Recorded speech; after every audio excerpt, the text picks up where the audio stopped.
क्या इस मुल्क में इंसान की चीख उसकी जात देखकर सुनी जाती है? क्या इंसान की तकलीफ उसके खून की कीमत तब तक है जब तक वो हमारी बिरादरी का है? क्या दर्द भी अब जात पूछकर महसूस किया जाएगा? सवाल इसलिए है क्योंकि इटावा में हाहाकार मचा था, भीड़ थी, बैनर थे, इंटरनेट पर आनी थी। लगा कि अब जाति का चश्मा टूटेगा, इंसानियत की आंख खुलेगी, मगर धोखा खा गए हम, क्योंकि इंसानियत हारी और जात फिर जीत गई। क्योंकि जिस गुस्से ने इटावा को हिला दिया, वही गुस्सा उस ऑटो वाले के लिए नहीं उमड़ा। तर्क बड़ा साफ था, तू ब्राह्मण है तो कथा कैसे कर सकता है, और अब तू ब्राह्मण है तो थूक क्यों नहीं चाट सकता? वही पीड़ा, वही जाति जहर, वही सामाजिक सड़ांध, मगर प्रतिक्रिया अलग। एक पर कोहराम, एक पर सन्नाटा। क्यों? क्योंकि किरदार की जात बदल गई थी। जो पहले चिल्ला रहे थे वो अब निगाहें चुरा रहे हैं। जो पहले जाति के नाम पर गरिया रहे थे अब सवाल पूछ रहे हैं कि भाई इस बार तो आप चुप क्यों हैं? इसलिए कह रहे हैं ससुरी जात जाएगी नहीं, क्योंकि हमारी संवेदनाएं भी जात की गुलाम हो चुकी हैं। इंसाफ भी अब खून में जात ढूंढता है। इटावा और बिहार कहानी एक सी है, किरदारों की जात अलग है, और इसलिए फिर दोहराते हैं, जात है कि जाति नहीं। और जब तक ये नहीं जाती तब तक इंसानियत की लाश उठती रहेगी। बिहार में जो हुआ वो दिल दहला देने वाला है। ऑटो ड्राइवर ने बस साइड देने में देर कर दी, साहब की वर्दी का गुरूर जाग गया, पीटा और पूछा कौन जात हो? जब जवाब आया यानी मिला कि ब्राह्मण, तो थाने में घसीटकर थूक चटवाया गया। ये एक आदमी पर नहीं, पूरी इंसानियत पर हमला था। इस बार भी सोशल मीडिया पर एक तबका गुस्से से उबल पड़ा, लेकिन जो लोग इटावा में इंसानियत की दुहाई दे रहे थे अब उनकी जुबान सिल गई। सवाल यह नहीं कि घटना घटी, सवाल यह है कि हमारी प्रतिक्रिया जात देखकर क्यों बदलती है। एसएसपी राकेश कुमार खुद कहते हैं जात में पाया गया कि आरोप सही है, फिर भी चुप्पी क्यों? थानेदार ने मारपीट की, थूक चटवाया, फिर भी सड़कों पर सन्नाटा क्यों? क्या इसलिए कि पीड़ित अब की जात का नहीं था? कल तक तो जात से ऊपर इंसानियत की बात कर रहे थे, आज वो भी खामोश हैं। और एसएसपी साहब, एक सवाल आपसे भी है, क्या निलंबन ही काफी है? क्या 2 महीने बाद वही थानेदार बहाल हो जाएगा?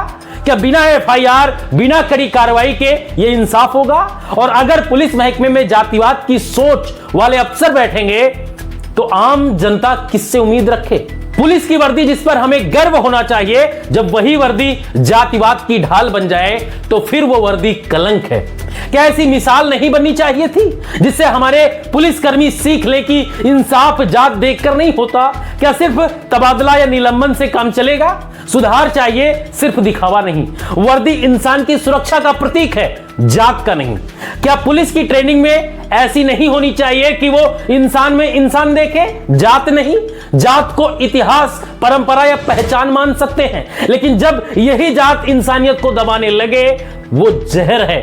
जब जात दीवार बन जाए और हमारी सोच को कैद कर दे तो समाज की आत्मा का गला घोट देती है। जब हम पीड़ित की जात पूछकर प्रतिक्रिया दे तो फिर हम इंसान नहीं, जात के सिपाही बन जाते हैं। और यही सच्चाई है। जब हम जालिम की जात देखकर उसे बचाने लगे तो समझो हम अपराध में साझेदार बन जाते हैं। जात में बांटता है, कमजोर करता है, खोखला करता है। बदलाव तभी आएगा जब हम अपने भीतर के जाति से लड़ेंगे। लेकिन अफसोस कि लोग अपनी जाति के अपराधी को देखकर भी आंखें फेर लेते हैं। इटावा और बिहार की घटनाएं इसका जीता जागता उदाहरण है। इटावा में जो लोग सड़कों पर थे, सोशल मीडिया पर झंडा लिए घूम रहे थे, वही बिहार में चुप हैं।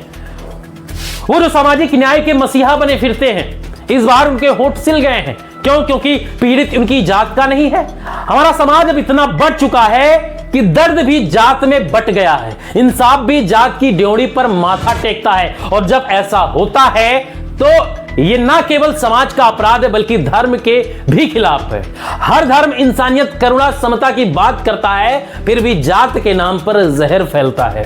हिंदू धर्म, इस्लाम, सिख, बौद्ध सब समानता की बात करते हैं, फिर जात कहां से आई? आप अपनी जात पर फक्र करिए मगर किसी और की जात को नीचा मत दिखाइए।